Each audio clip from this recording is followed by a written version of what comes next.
Hey, Shalom, on the staff souls by giving no praise to Yahweh Hashem, Yahushua Hashem, Kakwadash.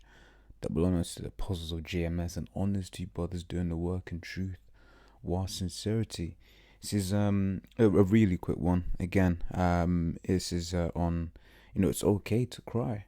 Apostle Gabar went as far to say, if you haven't cried in this truth, then you're not really in this truth, right? Because this world, right, tells you about, oh no, you gotta, you can't do this, you can't do that. Look, one of the things that will end up happening in this, in this truth, is you go and cry. Why? Because you're gonna be put in difficult situations, man, where you will be, where you have to give up certain things, right? Maybe your family, your quote unquote friends, your job, or whatever. Your woman might leave you, and let's be real, that's gonna, that may have an emotional impact on you. So, hey, mother your kids or whatever, what have you, right? So, one of the things that may end up happening, or will happen over the course of time, is you will cry in this truth, but that's okay. Get it out, let it out, right? Because the greatest man to ever walk this earth, Yahweh Shai, he cried, right? John 11:35, Jesus wept, right? Or Yahweh Shai wept, to be more accurate, right? He wept, and there ain't nothing wrong with that, man, right? Because you cry when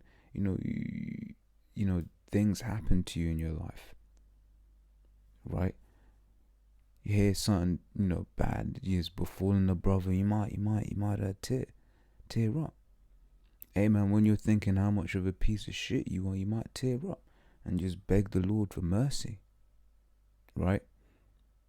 This is Matthew 26:75. There's a story of when Peter, was basically asked if he was if he knew Yahweh Shai, right? And then the cock crowed, right? Fucking, let me just read into it. 26 from 69, Matthew 26:69. Then now Peter sat without in the palace, and the damsel came unto him, saying, Thou also wast with Yahweh Shai of Galilee. But he denied before them all, saying, I know not what thou sayest.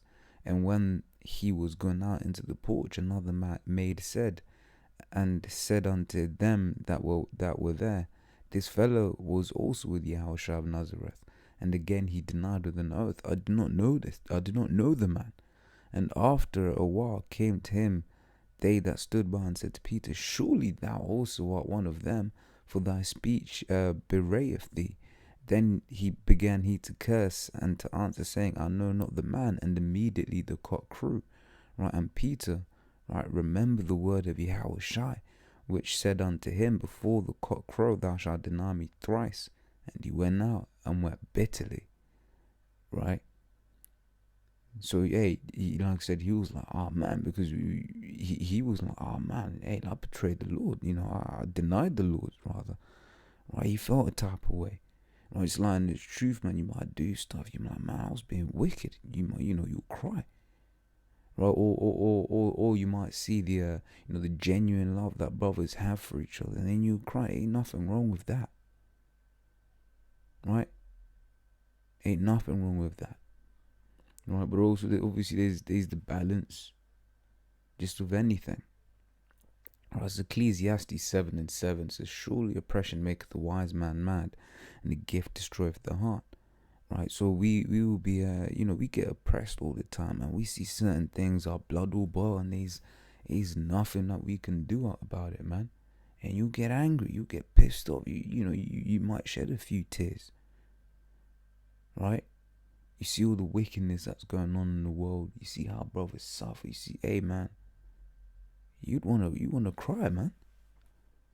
It says Daniel 7:25. It says, and he shall speak great words against the Most High, and shall wear out the saints of the Most High, right?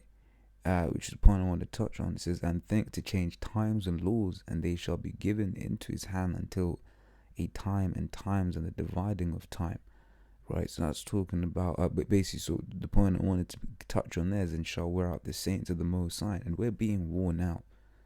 We're worn out. We just want to get out of here, man. We're just hoping that the Lord would you call it, that the Lord comes back, which is why the scriptures say what it says, right? What is that?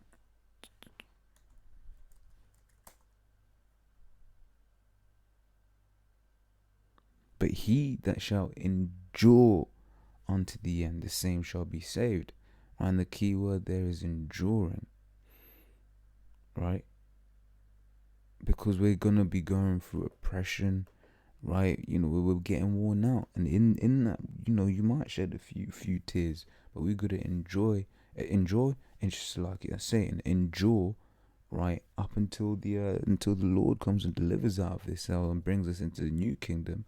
As Revelation 21:4 says, and the Most High shall wipe away all tears from their eyes. So in the kingdom, right, in the kingdom we won't be crying, man. In the kingdom, it's all gonna be good. It's all gonna be blessed. Right, you got that. What you call that song by the Supreme Jubilees? It'll all be over. Right, and it even goes into wiping away the tears, if not mistaken. Right, because in the kingdom, all this hell's gonna be over, man. Because this ain't our rest, pursuant to Micah 2:10.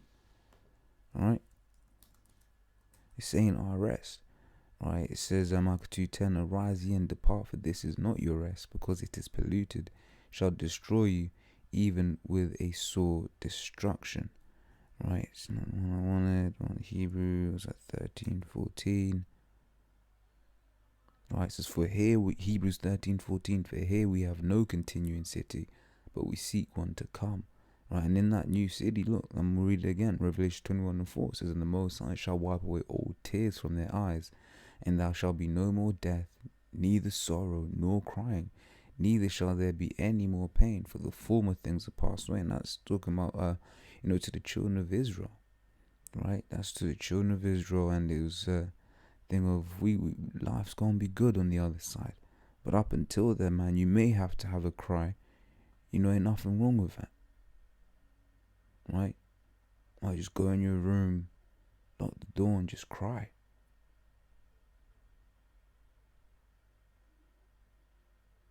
So with that, Lord's will, that was edifying. Until the next time, I say shalom.